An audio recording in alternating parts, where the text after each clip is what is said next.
So I think in an emotional decision, which exiting is, which founding a business is, which getting your source of finance is, the crowd represents a new dynamic.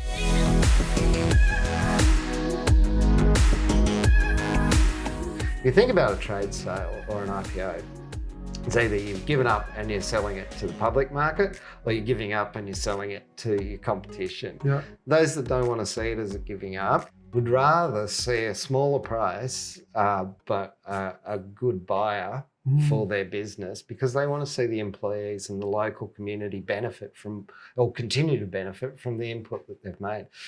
I've talked to you previously privately about this, that, you know, we're stuck for exits as business owners. So you can turn a business like I have into a cash flow cow, and you've got to hold and maintain that business.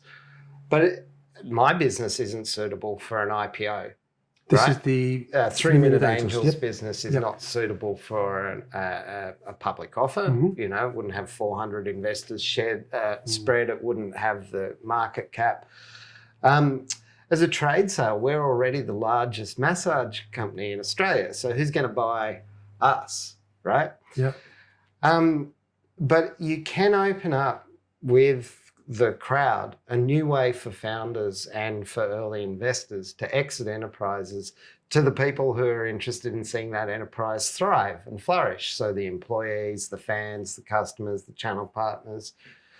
And I think that's what I'm really excited about. There's been in my life times where I've gone off and done things and I've not really seen a thread, and now starting to see how the crowd, which I've been exposed to through crowdfunding and cooperatives variously, is now an exit mechanism. That when you've got so many 60-year-old plus business owners who are wanting to exit and they can't use an IPO, they can't use a trade sale, or prefer not to use a trade sale, and a management buyout is out of the question. Yeah. You could do a management buyout with the assistance of the crowd and give them partial exit. And then the next year, provide for another partial exit based on the improved performance. And if you do that, you're opening up the economy to succession planning, and you're making businesses that are sustainable, because the people who are invested in the business as customers, employees, stakeholders, they've got an interest in improving the business, retaining the business, keeping it healthy. And I think one of the problems we have is we don't have succession plans for businesses. Absolutely correct. The way that we should. And this is one way to get the crowd involved in that succession plan. So it's really interesting to use that whole crowdsourcing aspect of that, which, if you extend that into over a period of time, could well end up creating an entirely new business category. I believe so. So I think there is, you know, this is the golden thread again, is that in my world, you know, notwithstanding 3 Minute Angels and some consulting I do for pay, the exciting venture I'm working on is really 3 stages. 1, help create member-owned businesses, be they cooperatives or hybrids. 2, you know, raise finance with the crowd in mind first.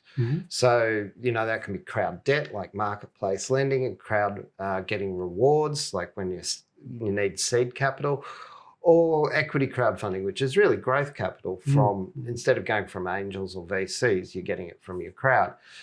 And then the last one is, you know, they're all about the start of a business life cycle, but the real value in terms of size of transaction is at the other end of the life cycle. When you're listing, ask any investment banker where they make their money from. It's from listings. Ask any PwC partner, whether it's the corporate transaction, the corporate advisory and the transaction services, or the audit that makes the money, you know.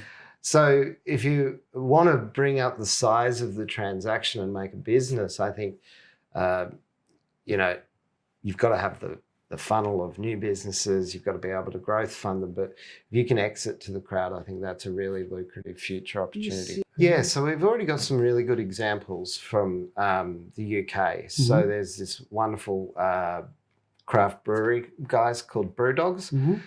And they did an initial crowdfunding raise to buy some kit to brew more beer to sell it to their friends. Anyway, that was so successful. They ended up doing 4 or 5 rounds to the crowd. And then as a group of investors, founders, and the crowd, they exited to Answer Bosch trade sale for £1.6 billion. Oh, nice. Now, if you were in on that first crowdfunding round or one of the founders, you made a 50x in 5 years. But how it was the crowd constructed that, the crowd funded that, and the crowd exited from that. And they grew it. They grew it, and the Brewdogs has inspired another dozen of those sorts of craft gin and more craft beer in the pipelines, craft vodka that are doing the same. So within categories, you can already see that development of the crowd comes up with the idea, the crowd funds the idea, and the crowd helps to facilitate the exit. So do you think it's peculiar to the brewing or the alcohol beverage industry? No, I think that because it does have people do end up getting quite committed to their craft beer. I'm not sure whether that's, whether that necessarily translates. Yeah, so we've seen 2 examples of crowd exits that I've personally consulted on. Is one with an ethical superannuation firm. Yep. So they're interested in ethics for start, and so are their members.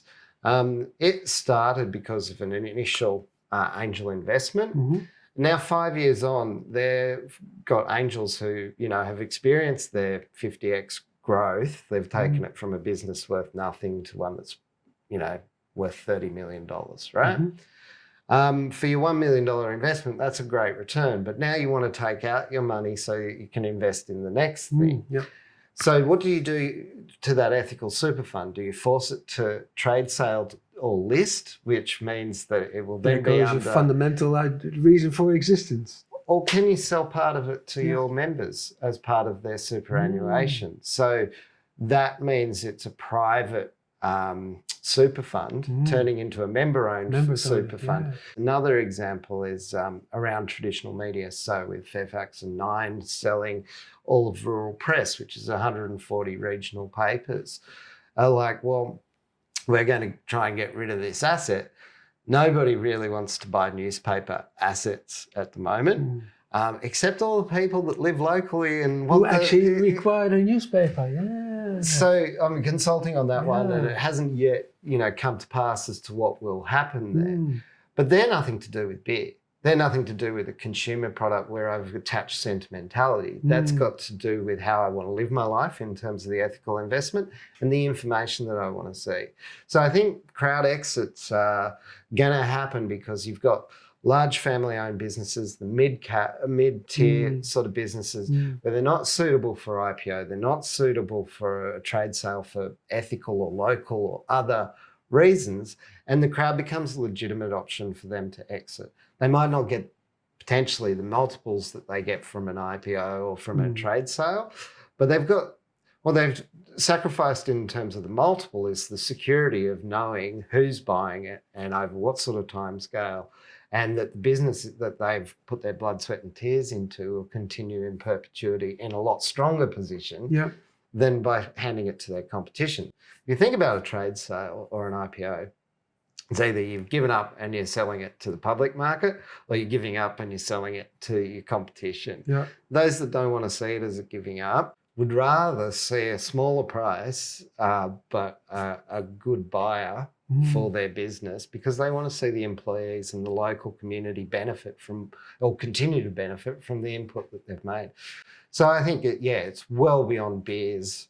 It extends across the economy. But where I get your point about well beyond beers, but it was a great illustration because what it did do, it pinpointed the area that a lot of people make final decisions on. Does it feed my soul? Yes. Beer is a commodity. Yeah, that's great. I can, whatever. But does it actually speak to me at a level that doesn't? It's not about the product. It's about the emotional experience, the emotional relationship you have with it. So, that full of post-rationalization. No. But the reality is we buy on emotion. We you know, do, yeah. you know, it's something as simple as the color can affect whether we buy or not, right?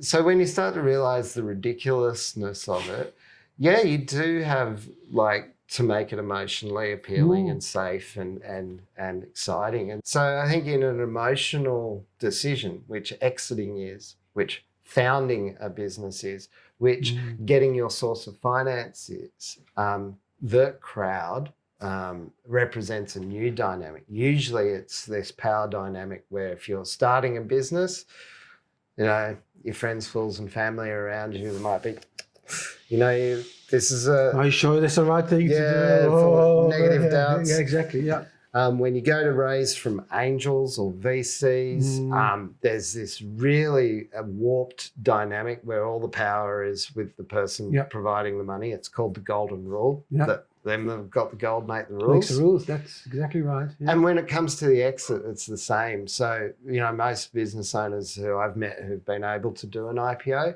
say that they go to the investment bank to underwrite it with a plan, and pretty much they've taken on a new plan. And theirs is the product for the investment bankers, not the investment bankers or its service to this business's IPO. And it's just... I think that the crowd, by diffusing that personal relationship, that emotional relationship, and making it one to many, offers a new psychological breakthrough in terms of the way we do commerce for starting, funding and exiting businesses. So that's what I'm really excited about.